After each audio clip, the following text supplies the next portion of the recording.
সংগ্রামী সাথী ও বন্ধুরা, আপনারা জানেন ইসরায়েল আমাদের মুসলমানদের উপর যে নির্মম অত্যাচার নিপীড়ন চালাচ্ছে।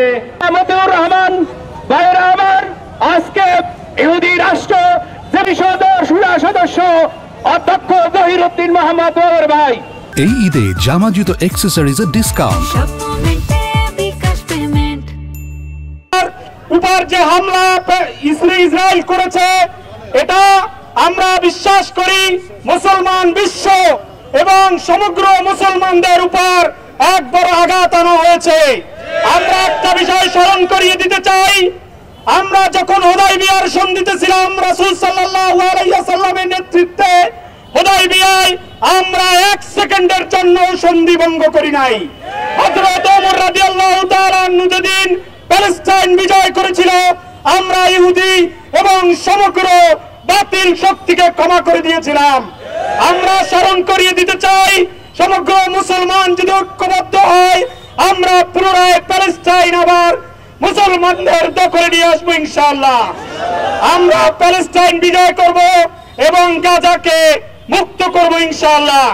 আমরা আজকে জানিয়ে দিতে চাই, আমরা প্রধান উপদেষ্টাকে আহ্বান জানাতে চাই, বাংলাদেশের প্রত্যেকটি জনগণ ইসরায়েলের সকল পণ্য বয়কট করবে এবং ইসরায়েলের সাথে পার্শ্ববর্তী রাষ্ট্রের যে সম্পর্ক, সেটা আমরা লক্ষ্য করেছি এই হামলার পরে।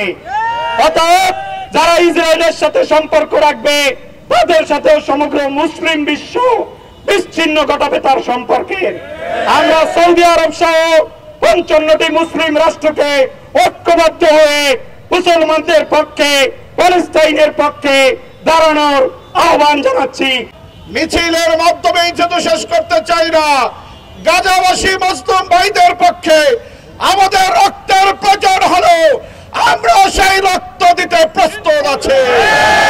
সংগ্রামী বন্ধুগণ, আসুন আমরা এই ফিলিস্তিনের ঘটনার তীব্র নিন্দা এবং অবিলম্বে এই ইসরায়েলের সন্ত্রাসী কর্মকাণ্ড বন্ধের জন্য বিশ্ববাসীকে, বিশ্ব সম্প্রদায়কে আমরা আহ্বান জানাবো, আপনারা পদক্ষেপ গ্রহণ করুন। আর নয় মুসলমানরা এমন প্রতিরোধ গড়ে তুলবে, যেই প্রতিরোধে ইসরায়েল পালিয়ে যেতে বাধ্য হবে ইনশাআল্লাহ। আগামী দিনে এই মুসলিমদের পক্ষে থাকার জন্য যে কোনো কর্মসূচিতে আপনাদের সক্রিয় অংশগ্রহণের আহ্বান জানিয়ে আমি আমার কথা শেষ করছি।